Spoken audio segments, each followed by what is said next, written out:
아멘. 베드로전서 3장 8절부터 11절의 말씀이죠.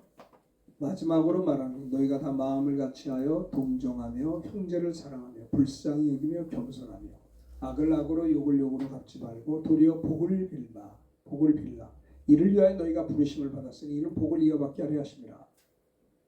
악에서 떠나 선을 행하고 화평을 구하며 그것을 따르라. 8절부터 11절의 말씀인데요. 이 말씀을 중심으로 은혜 받을 제목은 함께 따라하시면 고맙겠습니다. 대인관계에 대한 성경적 권면. 신앙생활은 하나님과의 관계, 이웃과의 관계입니다. 신앙생활이 뭡니까? 하나님과의 관계가 신앙이고 생활은 이웃과의 관계죠. 신앙생활 잘한다라는 게 무슨 말일까요? 하나님과 관계가 아름답고 이웃과의 관계도 아름다운 것을 가리켜 우리가 신앙생활 잘한다. 신앙은 좋은데 생활이 안 된다는 건 뭐예요? 하나님과의 관계는 좋은데 이웃과 자꾸 부딪혀요. 그래서 신앙은 좋은데 생활이 안 되는 겁니다. 생활은 참 좋은데 신앙이 없는 분들 계세요. 하나님과의 관계가 신앙생활, 하나님과의 관계, 이웃과의 관계. 10계명도 그거죠. 하나님 사랑하고 이웃을 사랑하기 10계명입니다. 1계명부터 4계명까지는 대신계명. 하나님을 사랑하는 자는요 다른 신 섬기지 않습니다. 하나님 사랑하는 자는 우상 숭배하지 않아요. 하나님의 이름을 망령되이 걷지 않습니다. 하나님을 사랑하는 자는 안식일을 또 주의를 기억하여 거룩히 지키죠. 하나님과의 관계, 하나님을 사랑하기 때문에 하는 겁니다. 또 이웃을 사랑하는 것 중에 대인계명은 5계명부터 10계명이에요. 제일 약속 있는 첫 계명이 주 안에서 내 부모를 공경하는 겁니다. 이것이 대인관계의 첫 번째 기초가 돼요. 주 안에서 내 부모를 공경하라. 이것이 옳으니라. 내가 땅에서 잘 되고 잘 그러니까 부모 공경하는 것이요 주 안에서 이것이 대인관계의 첫 번째 약속 있는 계명. 또 살인하지 말라, 간음하지 말라. 하나님을 사랑하는 자는 주 안에서 부모를 공경. 하나님을 사랑하기 때문에 살인하지 않습니다. 미워하지 않습니다. 간음하지 않습니다. 이성을 보고 악한 생각을 품지 않는 것입니다. 이런 것이 대인 계명이 5계명부터 10계명이에요. 탐내지 말라, 뭐 거짓 증거하지 말라, 거짓 증거하지 말라 그 말씀 있잖아요. 이런 것들이 모두 다 하나님을 대인 계명이죠. 오늘은요 베드로전서 3장 8절부터 11절의 말씀을 중심으로 대인 관계에 대한 성경적인 권면, 대인 관계를 좀 집중적으로 이 말씀을 전하려고 합니다. 성경은 어떻게 우리를 권면하고 있는가? 베드로 사도를 통해서 자 8절을 보겠습니다. 8절 다 같이 시작. 마지막으로 말하노니 너희가 다 마음을 같이하여 동정하며 형제를 사랑하며 불쌍히 여기며 겸손하며. 보세요. 마지막으로 말하노니 참 베드로 그 사도는요 정말 신앙이 있었어요. 근신하라 깨어라. 마지막 때에 정말 시험에 들도록 깨어 기도할 것을 너희 원수 대적마귀가 우는 사자같이 들어다니며 삼킬 자를 찾고 있지 않느냐. 이렇게 정말 이 뭡니까 베드로 전서 후서를 보면요 굉장히 베드로는요 신앙생활을 공격적으로 하는 걸 볼 수 있어요. 마귀를 대적하라, 너희를 피한다, 뭐 이렇게 근신하라 깨어라. 너희 대적 마귀가 우는 사자같이 두루다니며 삼킬 자를 찾고 있는데 왜 정신없이 잠을 자고 있느냐 이 말이에요. 긴장을 풀고 신앙생활하는데 말입니다. 이렇게 어떤 열정이 없는 사람들을 책망하듯이 베드로는 그렇게 힘있게 서신을 썼습니다. 왜냐하면 베드로도 주님의 제자요, 또 성령 충만 능력 받아서 3,000명 전도하고 이렇게 능력도 행했지만은 베드로도 아픔이 있어요. 왜냐하면 자기가 십자가에서 주님을 3번이나 부인한 적이 있었잖아요. 그러니까 그것이 왜요? 시험에 들었기 때문에 깨어서 기도하지 못해. 겟세마네 동산에 기도하지 못했잖아요. 그래서 누굽니까? 이 베드로는요. 이 성경을 기록하면서 성령의 감동으로 기록하면서 마지막으로 말하노니 정말 신앙을 가져라. 언제 우리 육신이 마감되는지 누가 아느냐? 우리 주님이 언제 재림할는지 너희가 아느냐? 그러므로 정말 신앙을 가지고 마지막으로 말한다. 너희가 뭐요? 마음을 같이하여 동정하며 그리고 형제간에 서로 불쌍히 여기며 형제를 사랑하라. 이렇게 이야기하고 있어요. 대인관계에 대해서 성경적 권면의 첫 번째는 뭐냐? 마음을 같이하여 한 마음을 가지고 형제를 사랑하며 불쌍히 여기라. 이게 뭐예요? 성도들끼리 한 마음을 가지고 사랑하라라는 거예요. 서로 열심으로 사랑할 것을. 그러니까 대인관계의 첫 번째가 뭐냐면 성도들을 어떻게 해요? 열심으로 성도들끼리 온 마음으로 사랑하라는 겁니다. 마음을 같이 하라는 거예요. 한 마음을 품으라는 거죠. 불쌍히 여기라. 유스 플랑크노스, 불쌍히 여기며, 헬라어로 유스 플랑크노스인데요. 이거는 인정이 많은, 자비로운, 형제를 볼 때 인정을 가지고 인정 많은 마음으로 또 자비로운 마음으로 그를 사랑하라. 필라데포스, 사랑하며, 형제를 사랑한다는 거죠. 동정하며 동감하며 한 마음으로 성도들끼리 사랑하라라고 하는 겁니다. 베드로전서를 기록할 당시에는요, 로마 제국이 예수 믿는 사람들을 박해해서 뭐 정말 많은 사람을 잡아서 죽이고 뭐 난리가 난 겁니다. 그래서 흩어졌어요. 흩어진 그리스도인들에 대해서 베드로가 격려하며 위로하는 편지를 쓴 것이 베드로전서 후서입니다. 역경 가운데에서 그리스도 안에서 주 안에서 형제로서 성도들끼리 대인관계에 대한 성경적으로 그가 권면하고 있는 내용들이죠. 세 가지입니다. 한 마음으로 서로 사랑하며 불쌍히. 두 번째, 혹시 마음 상한 일이 있어서 원수가 됐을지라도 도리어 원수를 대적하지 말고 도리어 복을 빌며 기도하며 사랑할 것을 이야기하고, 세 번째는 화평을 구하여 예수님의 평안을 이루며 살게 될 것을 권면한 것이 베드로전서 3장 8절 11절 본문의 전체 내용입니다. 자, 첫 번째는 뭐라고 그랬어요? 마음을 갖춰 형제를 사랑하며 불쌍히 여기라. 성도들끼리 뭐요? 온 마음으로 사랑하라 라고 하는 겁니다. 마가복음 12장 28절부터 31절에도 보면, 자, 교독해 봅시다. 28절 제가 봅니다. 모든 계명 중에 첫째가 무엇이니까 예수께서 대답하시되 첫째는 이것이니 이스라엘을 들으라. 주 곧 우리 하나님이시라. 유일하라. 내 마음을 다하고 목숨을 다하고 뜻을 다하고 힘을 다하여 주 너희 하나님을 사랑하라 하신 것이요. 둘째는 이것이니 내 이웃 자신과 같이 사랑하라 하신 것이라. 이보다도 큰 계명이 없느니라. 하나님이 우리 주신 계명이 두 가지. 마음을 다하고 목숨을 다하고 뜻을 다하고 힘을 다하여 우리 하나님을 사랑하라는 거예요. 하나님을 사랑하라. 하나님을 사랑하는데 그냥 사랑하는 게 아닙니다. 마음을 다하고 뜻을 다하고 목숨을 다하고 힘을 다하여 하나님, 너희 하나님을 사랑하라. 이것이 계명이에요. 명령이에요. 두 번째는 뭐예요? 내 이웃을 내 자신과 같이 사랑하라 하신 것이라. 이보다 더 큰 계명이 없느니라. 대인관계에서 우리에게 주시는 성경적 권면은 하나님 사랑할 뿐만 아니라 성도들끼리 내 이웃을 내 자신과 같이 사랑하라라는 것입니다. 이것이 대인관계의 첫 번째 성경적인 권면이다라고 하는 겁니다. 어떻게 해요? 이웃을 사랑하라는 거예요. 사랑하라.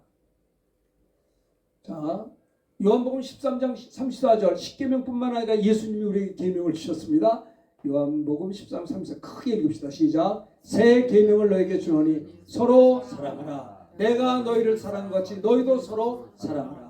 어떻게 사랑해요? 주님이 우리를 사랑하신 것 같이 주님의 사랑 가지고 형제를 사랑하라는 겁니다. 새 계명을 너에게 주었으니 서로 사랑하라. 요한 1서에도 3장 18절 읽어봅시다. 시작. 자녀들아, 우리가 말과 혀로만 사랑하지 말고 행함과 진실함으로 하자. 말로만 혀로만 하지 말고 사랑하지 말고, 자녀들아 행함과 진실. 행함이 없는 믿음은 죽은 믿음 아닙니까? 뭐 어떻게 하면 사랑해요? 로마서 12장 15절 읽어봅시다. 시작. 즐거워하는 자들과 함께 즐거워하고 우는 자들과 함께 울라. 즐거워하는 자들에게 박수 쳐주라 말이에요. 예? 누가 잘 되면 아이고야 우리 아들도 잘 되는데 큰일 났네 그러지 말고, 우리가 주 안에서 누가 우리 형제의 자매에 못 지니까 우리 주의 뜻대로 사는 자가 우리 형제의 자매에 못 지니기 때문에 내 혈육만이 가족이 아니라 주님의 피를 값주고 산 주님의 자녀들, 그렇죠?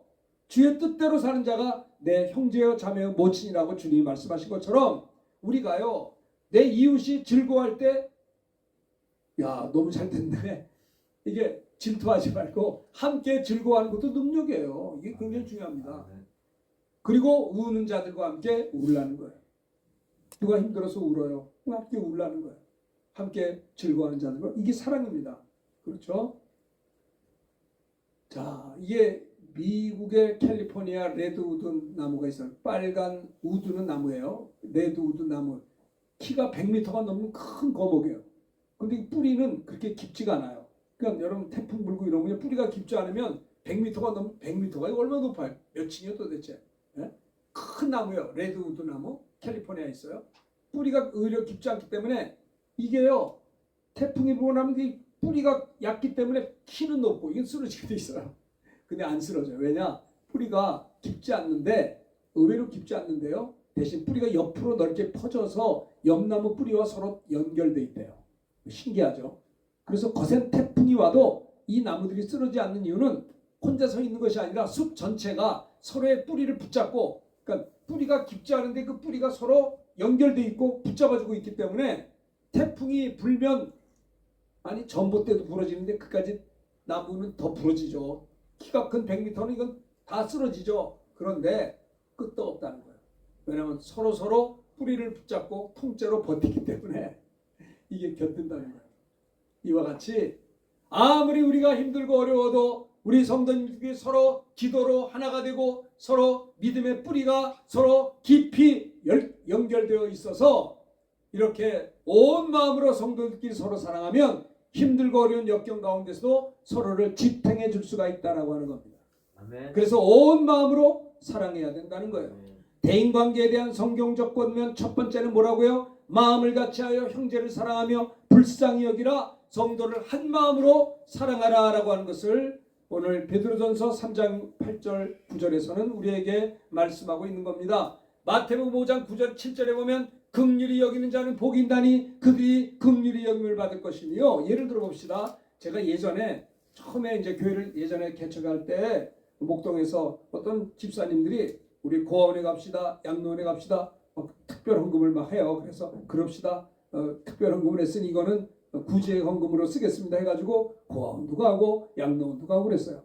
근데 이런 게 있죠. 우리가 이제 뭐 가서 짤순인가 무슨 이런 것도 막 선물해주고 떡도 해가고 선물도 다 가져가요. 그리고 이제 교회 봉고차 타고 이제 교인들하고 어디입니까 부천도 가고 저기 어딘가 강화도도 갔었어요. 강화도에는 고아원이 있더라고요.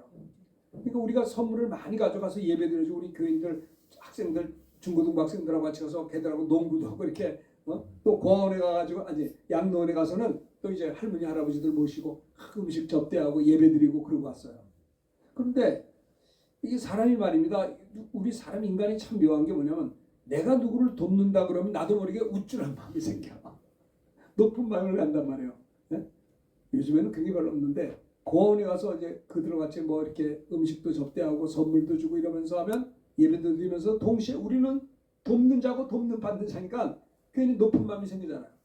근데 사실은요, 그렇게 그들을 섬기고 돌아왔는데 돌아오는 길에 주님이 주신 은혜가 있어요. 내가 누구를 긍휼한 마음을 가지고 긍휼히 여겼는데 하나님은 그때 나를 더 긍휼히 여겨주신다는 거예요. 아멘. 이해가 되십니까? 아멘. 양로원에 가서 그 연로하신 어른들 모시고 이렇게 떡도 뭐 음식도 이렇게 대접하고 예배드리고 막 선물도 주고 그러고 하니까는 뭐 집사님이 구정금을 많이 헌금을 해서 그걸 가지고 다 그대로 갖다 줬어요. 우리 같이 교인들이 함께 모여서. 그런데 돌아올 때는 그들을 그 노인들을 우리가 긍휼히 여기는데 돌아올 때 우리가 더 은혜를 받고 내가 저분들 때문에 하나님이 나를 긍휼히 여기신 것을 듣게. 그래서 성경은 말합니다. 이웃을 긍휼하다는 게 뭐냐면요, 불쌍히 여기고 사랑한다는 말이에요. 그 원어에 보면 긍휼히 여기는, 우리가 자식을 사랑하잖아요. 불쌍히 여기잖아요. 그것이 긍휼이에요. 이웃을 긍휼히 여기는 자는 복이 있는데 그들이 하나님의 긍휼히 여김을 받게 된다라고 하는 겁니다. 저는 목회를 하면서 느낀 게 뭐냐면 사역도 중요하지만 사역보다 우선하는 건 사랑이라고 생각해요. 아니 하나님 일을 한다고 하면서도 막 싸움을 해요. 여전도에 지금은 그런 게 없는데 옛날에는 그 싸움들을 많이 했는지 몰라. 네? 일을 하는데 서로 시기 질투가 그렇게 많은지 몰라요. 사업장 예배를 드리는데 목사님이 자기 사업장에 1번으로 하지 2번으로 하면 또 왜 내가 2번이냐? 빨리 오셔야지. 아니 별것도 아닌 거 가지고 믿음이 연약해서 그렇죠. 제가 느끼는 게 뭐냐면 여전도이고 남전도이고 사역하는 거죠. 사역하다가 시험 들고 일하다가 다투고 이것은 저 그런 생각해요. 일 없어도 서로 사랑만 해도 될 것 같아요. 아멘. 사역도 중요한데 사역을 하다가 그르치는 경우가 얼마나 많은지 몰라요. 여러분 마귀라고 하는 말은 디아볼로스라고, 디아는 세퍼레이트 분리자, 볼로스는 파괴자. 그러니까 마귀 디아볼로스라는 말은 하나님과 우리 사이를 분리해서 영적으로 파괴시키는 게 마귀예요. 마귀는요 부모 자식을 갈라놓고 이웃 목사님과 성도들끼리 갈라놓고 성도들끼리 갈라놓고 부부간에 갈라놓는 게 사탄의 역사예요. 디아볼로스 분리하는 자예요. 파괴자입니다. 성도들이 주 안에서 하나가 되어 서로 뜨겁게 사랑하는 것이 뭐냐? 사탄을 진멸하는 능력이에요. 그것이 열심으로 서로 사랑하는 겁니다. 하나가 되는 겁니다. 초대교회는 성령 충만 방언을 받고 능력 받아서 한번 복음 전할 때 3,000명이 주님께 돌아옵니다. 나면서부터 나면 안전병이 걷지 못하는 불쌍한 그 장애우를 향해서 내게 은과 금은 없지만 예수인으로 걸어갈 때 일어나 걸어 뛰어 하나님께 영광을 돌렸습니다.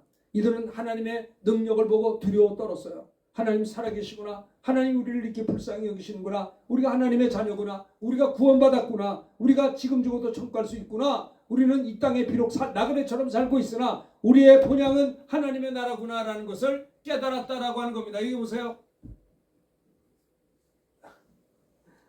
자, 봅시다. 그러니까 초대교회는요, 하나님을 경외했어요. 하나님의 영광이 나타나고 기도응답이 나타나고 병든 자가 일어나고 역사가 나타나고 그들은 하나님 앞에 벌벌 떨었어요. 우리 죄 지면 안 되겠구나. 말씀에 순종해야겠구나. 그리고 니꺼 내꺼 할 것이 유무상통 서로 하나가 됐어요.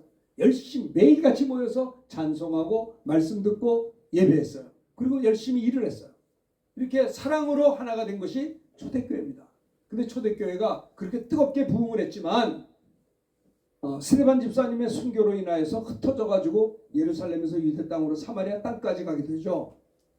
초대교회 부흥의 원인이 뭐냐? 물론 성령 충만 능력이 있었지만은 또 말씀도 사도의 가르침을 받았고 모일 때마다 기도에 힘썼고 했지만은 그들이 서로 동고동락을 하면서 서로를 긍휼히 여기며 한 마음으로 서로 존중하고 사랑함으로 하나가 된 것이 초대교회의 부흥의 원인이다라고 하는 겁니다. 자, 그래서 오늘 우리가 찬송가에도 주님의 마음을 본받는 자, 그 마음의 평강이 찾아오면 세상을 이길 힘이 하늘로부터 임합니다. 그 찬송 있잖아요. 우리가 주 안에서 하나가 되는 것이 또 사랑하는 것이 서로 긍휼히 여기는 것이 대인관계의 첫 번째 성경적 본면이다라는 거예요. 부모님들도 그래요. 자녀들이 이쁘죠. 잘 어린 시절에 옛날에 우리 다 컸지만 옛날에 우리 아이들도 어린 시절에 보면 부모가 제일 기쁜 게 뭐냐? 두 형제가 서로 사랑하면 되게 좋아요. 그런데 어느 날 갑자기 형제들끼리 막 싸움을 하면 부모님 하면 가슴이 아픈 거예요. 그러면서 느낀 게 있어요. 하나님 아버지께서도 성도들이 서로 사랑하고 하나 되면 얼마나 기쁠까. 형제 하나가 좀 부족해도 다른 형제가 그를 붙잡아주고 보듬어주고 하면 얼마나 하나님 부모 마음이 기뻐요. 마찬가지로 하나님 아버지께서도 그러지 않겠어요?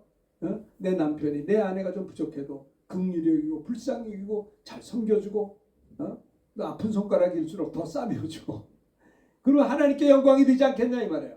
그렇죠? 자, 대인관계에 대한 성경적 권면은 뭐냐? 마음을 같이하여 형제를 사랑하며 불쌍히 여기라. 성도들끼리 온 마음으로 사랑하라 라고 하는 겁니다. 그렇죠? 베드로전서 3장 8절에 베드로 사도는 마지막으로 말하니 너희가 마음을 같이하여 동정하며 형제를 사랑하며 불쌍히며 겸손하라. 성도들끼리 온 마음으로 사랑할 것을 말하고 두 번째 봅시다. 두 번째는요. 악을 악으로 욕을 욕으로 갚지 말고 도리어 복을 빌라. 이 뭐예요? 원수까지도 사랑하며 복을 빌라라고 하는 말씀입니다. 악을 악으로 욕을 두 번째는요. 첫 번째는 온 마음으로 성도들끼리 사랑하라는 것이고 두 번째는 뭐냐면 악을 악으로 욕을 욕으로 갚지 말고 도리어 복을 빌라. 이를 위하여 너희가 부르심을 받았나니 이는 복을 이어받게 하려 함이라. 악을 악으로 갚지 말라는 겁니다. 욕을 욕으로 갚지 말라는 겁니다. 저 사람이 나에게 실수했으니까 나도 그렇게 할 거야. 그러지 말라는 겁니다. 도리어 어떻게 따라합시다. 도리어 복을 빌라. 네, 그런 도리어 뭐예요? 복을 빌라는 거예요. 이것 때문에 너희를 하나님이 부르셨다라고 하는 겁니다. 하나님 우리를 왜 부르셨어요? 도리어 복을 빌게 하시려고 우리를 부르셨죠. 우리 신앙생활이 뭡니까? 하나님이 우리를 하나님의 자녀로 부르심에 합당한 삶을 살아야 될 줄로 믿습니다. 그렇죠? 네? 도리어 뭐를 해요? 복을 빌라는 거예요. 내 남편이, 내 아내가, 내 자녀가, 내 부모가, 내 형제가, 내 이웃이 나에게 예를 들어서 잘못했다고 합시다. 욕을 줬다고 합시다. 그렇다고 욕을 욕으로 갚으면 안 되는 겁니다. 도리어 복을 빌라라고 주님이 말씀하셨습니다. 우리는 뭐 하면 돼요? 순종하면 되는 겁니다. 선악을 알게 한 나무의 실과를 먹지 말라. 안 먹으면 되는 거예요. 내가 전쟁터에 나아가서 전리품들을 다 진멸하라. 아무리 아까워도 사울왕이 말입니다. 그 명령을 듣고 다 진멸해버리면 되는데 순종하지 않았어요. 욕심이 생겼어요. 왜? 이게 전리품을 보니까 이게 더 재산 돈이란 말이요. 양이 얼마나 비싼 거야. 이게 수만 마리 이거 다 잡아야 될 거 아니요. 그래가지고 불순종함으로 말미암아 선지자가 하나님 명령에 불순종하는 누구예요? 사울을 책망합니다. 하나님이 당신이 하나님 말씀을 저버렸기 때문에 하나님도 당신을 버린다는 거예요. 아시겠어요? 말씀에 순종하는 것이 신앙입니다. 얼마나 순종하기 힘들어요. 전쟁에서 이겨서 전리품을 가져야 기쁜데 그걸 하나님이 팍 진멸하라고 할 때 이게 순종이 어려운 거예요. 아니 남편이 아내가 부모가 자식이 내 형제가 나한테 잘못 욕을 줬으면 나도 욕을 해야 되는데 아니고 도리어 복을 빌라. 이게 쉬운 게 아닌 거예요. 그래도 해야 되는 거예요. 하나님 말씀에 순종하는 것입니다. 이게 능력이에요. 하나님 우리가 예배 드리는 것보다 제사보다 순종을 기뻐한다는 거예요. 작정하십시다. 따라합시다. 도리어 복을 빌겠습니다. 하실 수 있겠어요? 이거 쉬운 거 아니에요. 내가 사랑하는 사람들에서 축복 기도가 쉬워요. 근데 권사님 내가 나를 힘들게 하는 사람이 어떻게 축복을 하겠냐 이 말이에요. 저도 잘 안 되더라고요. 그게 나한테 잘해준 사람은 기도가 잘 되고 축복할 수 있는데 나한테 막 뒤통수 치고 잘못한 사람은 아이고 저 사람 안 만났으면 좋겠다 헤어졌어 그런 생각이 드는 게 우리 인간이에요. 그러나 도리어 복을 빌라. 이를 위하여 너희가 부르심을 받았나니 이는 하나님의 복을 이어받게 하려. 이렇게 할 때 하나님의 복을 이어서 받을 수 있다라고 하는 거예요. 할렐루야. 왜 지질이 궁상으로 복을 못 받느냐? 말씀에 불순종하기 때문에. 네? 욕을 욕으로 갚죠. 도리어 복을 빌라. 이를 위하여 우리가 하나님의 부르심을 받았는데 이렇게 해야지만이 하나님의 복을 이어받을 수 있는데 왜 하나님의 복을 이어받지 못하기 때문에 되는 일이 없는 거예요. 했는데도 실수해. 시행착오를 해. 내가 어떻게든지 믿음 어려서 많은 재산을 모았는데 이거를 관리를 못해요. 하나님과의 관계가 바로 서지 못했기 때문에 그런 거예요. 내가 아쉬우고 어려울 때는 하나님 앞에 엎어져 기도했는데 조금 먹고 살만하니까 교만해져가지고 하나님도 생각하지 않고 말씀을 두려워 떨며 하나님 경외하지 않기 때문이다라고 하는 겁니다. 원수까지도 악을 악으로 욕을 욕으로 갚지 말고 도리어 복을 빌라라고 하는 말은 따라합시다. 원수까지도 사랑하며 도리어 복을 빌라 함. 네, 원수까지도 어떻게 사랑하라는 겁니다. 사랑하라는 거예요. 일본 사람들도 사랑하고 북한도 사랑하고 정말 우리 주변에 사랑할 수 없는 사람까지도 불쌍히 여기며 위하여 기도하고 축복하라고 복을 빌라고 성경은 말씀하고 있습니다. 손양원 목사님 그랬잖아요. 아니 내 두 아들을 죽인 사람을 어떻게 생각하기만 해도 마음 상한 일인데 얼마나 이 상처가 컸겠어요. 그런데 그를 축복했잖아요. 그를 용서했잖아요. 그를 사랑했잖아요. 그를 내 아들로 양자로 받았잖아요. 이것이 주님의 마음이에요. 스데반 집사도 돌에 맞아 죽으면서 복음 전하다가 자기를 향해 여러분 총으로 쏴 죽으면 간단하게 끝나는데 돌에 맞아 죽었으니 얼마나 고통스럽고 아프고 피투성이가 되고 피가 다 뽑혀 죽은 거 아니에요? 네?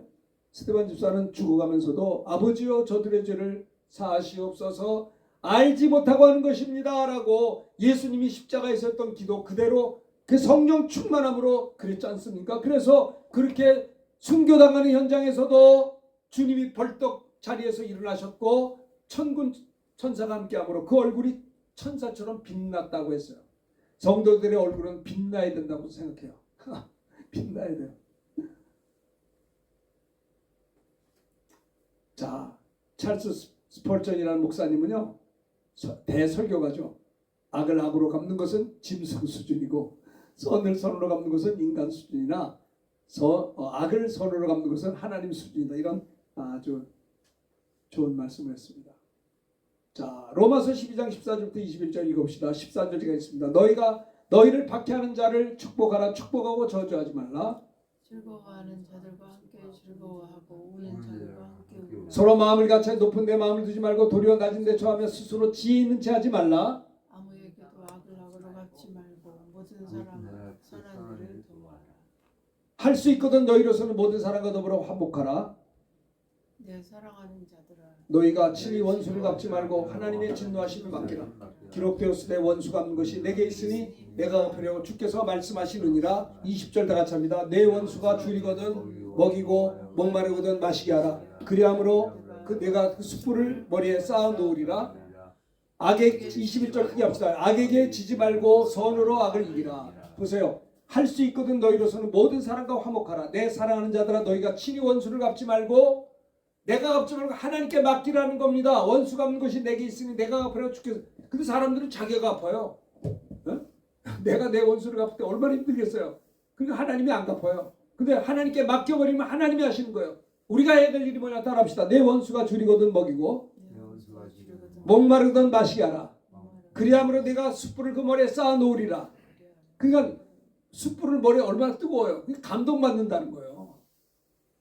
힘들게 하는 사람일수록 더 잘 대접을 하고 더 먹을 걸 드리고 접대하고 마시게 하면 그분이 얼마나 미안하겠어요. 원수라 하더라도 머리에 숯불을 쌓아 놓는다는 겁니다. 따라합시다. 악에게 지지 말고 손으로 악을 이기라. 대답해 보세요. 악에 질 거예요 자꾸? 악에 자꾸 질 거냐고요? 선으로 악을 이길 수 있기를 예수의 이름으로 축원합니다. 이거 해야 돼요. 나에게 아무리 무리하게 행동할지라도 하다 보면요 어처구니 없는 일도 많아요. 뭐야 이게? 악이죠. 어? 내게 욕을 주는 거죠. 그런데 욕으로 갚는 게 아니에요. 어떻게 해요? 도리어 복을 빌라. 이를 위하여 너희가 하나님이 부르셨나니 이는 하나님의 복을 이어받게 해도 만약 이렇게 안 하면 하나님의 복이 이어지지 않는다는 거예요. 그러니까 하나님의 복을 못 받으니까 지지공상으로 살아. 되는 게 하나도 없어. 기쁨도 없어. 마음의 평강도 없어요. 아주 응어리. 상처가 있어서 밤에 잠도 못 자.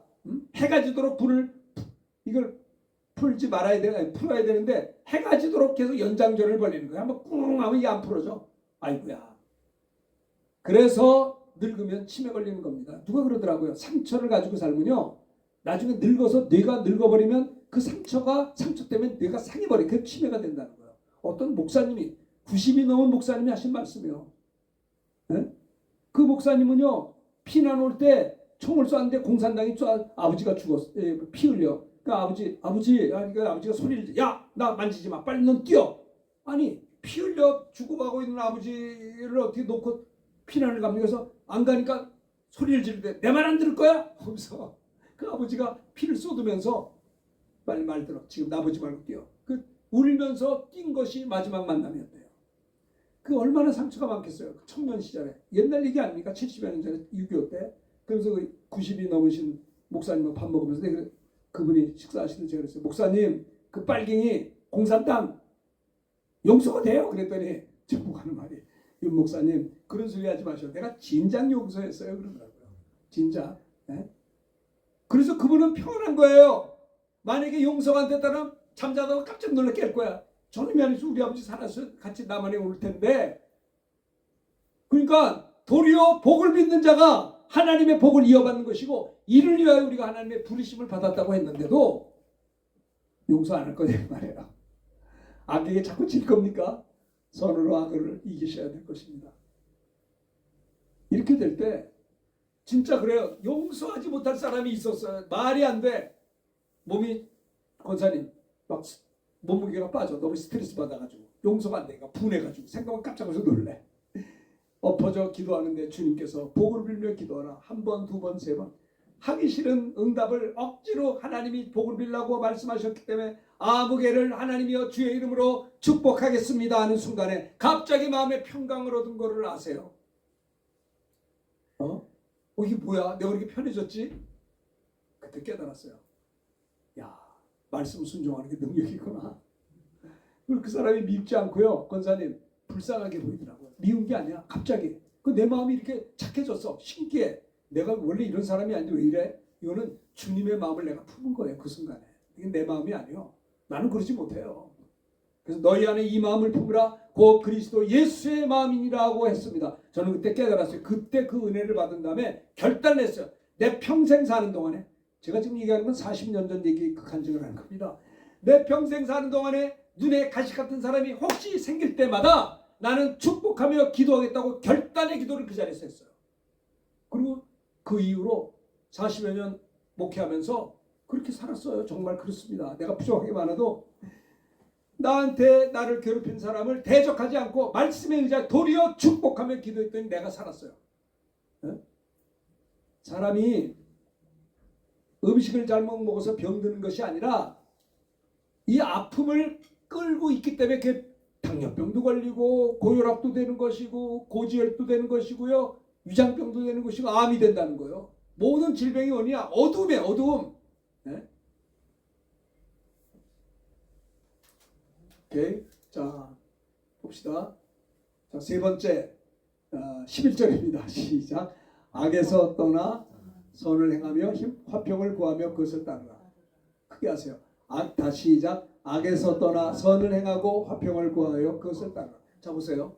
대인관계에 대한 성경적 권면이 첫 번째 뭐라고 그랬어요? 마음을 같이하여 형제를 사랑하며 불쌍히 여기라. 성도들끼리 온 마음으로 서로 사랑하라. 사랑이 뭔지 아세요? 생각이에요. 생각. 내가 누구를 사랑합니다? 생각하게 돼 있어요. 돈을 사랑하잖아요. 밤낮으로 돈만 생각해. 사람은 사랑이 생각이에요. 생각이 안 난다. 그 사람 사랑하지 않는 거예요. 그러니까 사랑이 뭐냐? 그 사람을 늘 생각하며 축복해 주는 거예요. 온 마음으로 성도들끼리 서로 사랑하라 라고 하는 겁니다. 두 번째, 대인관계 두 번째는 원수까지도 도리어 복을 빌며 기도하는 겁니다. 악을 악으로 욕을 욕으로 도리어 복을 빌라. 이것이 승리의 비결이에요. 세 번째는 뭐예요? 화평을 구하며 그것을 따르라. 예수님의 평안을 이루며 살라. 악에서 떠나 선을 행하고 화평을 구하여 그것을 따르라고 했습니다. 그래서 우리는 어딜 가든지 주님의 평안을 기도해야 됩니다. 어떤 성이나 마을에 들어가든지 그 중에 합당한 자를 찾아내요. 너희가 떠나기까지 거기서 머물라. 또 따라합시다. 또 그 집에 들어가면서 평안하기를 빌라. 평안하기를 빌라. 예. 대인관계의 세 번째 성경적 권명은 뭐냐? 어딜 가든지 평안하기를 빌라는 거예요. 예수님의 평안을 이루라는 거예요. 너희가 어느 집을 가든지 평안하기를 빌면 합당하면 평안이 임한다는 겁니다. 그렇죠? 합당치 않으면 그 평안이 내게 돌아온다고 해서 또 화평케 하는 자는 복이 있나니 그들이 하나님의 아들의 일컬음을 받게 된다는 겁니다. 아무나 화평케 하는 자가 아니라요. 하나님의 자녀들만이 화평케 할 수 있어요. 우리는 죄로 말미암아 하나님과 원수가 되어서 하나님과 우리가 불화되었던 우리지만은 예수님이 십자가에 못 박혀 화목제물로 피 흘려 죽으심으로 예수의 보혈로 하나님과 우리가 화평하게 됐잖아요. 화평케 하는 자는 복이 있다는 게 뭐예요? 전도하는 자가 복이 있는 거예요. 복음 전할 때 하나님과 그가 화평케 되지 않습니까? 화평케 하는 자는 복이 있나니 저들이 복음 전에서 예수 믿는 자들이 하나님의 아들이라 일컬음을 받아요. 구원받는 하나님의 자녀가 된다라는 말입니다. 그리스도인들은 피스메이커예요. 피스메이커, 트러블 메이커가 아닙니다. 그래서 우리는 서로서로 격려하고 위로하며 화평케 하는 자, 저분만 들어가면 그 분위기가 좋아지는 거예요. 그게 화평케 하는 자예요. 자, 히브리서 12장 14절 읽읍시다. 시작. 모든 사람과 더불어 화평함과 거룩함을 따르라. 이것이 없이는 아무도 주를 보지 못하리라. 우리가 주님을 본다, 주님을 경험한다, 주님을 체험한다, 성령 충만을 받는다 그 말이에요. 모든 사람과 더불어 화평하고 거룩함을 따르라. 이것이 없이는 아무도 주를 보지 못한다는 거예요. 자, 그 다음에 골로새 3장 15절 읽읍시다. 시작. 그리스도의 평강이 너희 마음을 주장하게 하라. 너희는 평강을 위하여 한 몸으로 부르심을 받았나니 너희는 또한 감사하는 자가 되라. 그리스도의 평강이 우리 마음을 주장하게 하라. 평강이 그겁니다. 대인관계 세 번째 성경적 권면은 뭐냐? 화평을 구하라. 그것을 화평을 따르라. 예수님의 평안을 이루며 살라. 어딜 가든지 평안하기를 빌라는 거예요. 어딜 가든지 평안하기를 빌라. 성 프란스 기도가 겁니다. 주여 나를 평화의 도구로 써주소서. 미움이 있는 곳에 사랑을, 상처가 있는 곳에 용서를, 분열이 있는 곳에 일치를, 절망이 있는 곳에 희망을, 어둠이 있는 곳에 광명을, 슬픔이 있는 곳에 기쁨을 심게 하소서. 위로받기보다는 위로하고 이해받기보다는 이해하고 사랑받기보다는 사랑하게 함으로 우리는 줌으로써 받고 용서함으로 용서받으며 자기를 버리고 죽음으로써 영생을 얻기 때문이니 주여 나를 평화의 도구로 써주소서. 이런 성 프란시스 기도문 아닙니까? 이런 평화의 그릇이 되지 않겠어요? 그렇습니다. 자, 오늘은 이런 말씀을 기억하면서 우리 찬송 한 장 부릅시다. 말씀 들으며 생각하면서 온 마음으로 서로 사랑하는 것과 원수까지도 사랑하고 세 번째는 평안을 빌라. 이런 말씀 들으며 생각하면서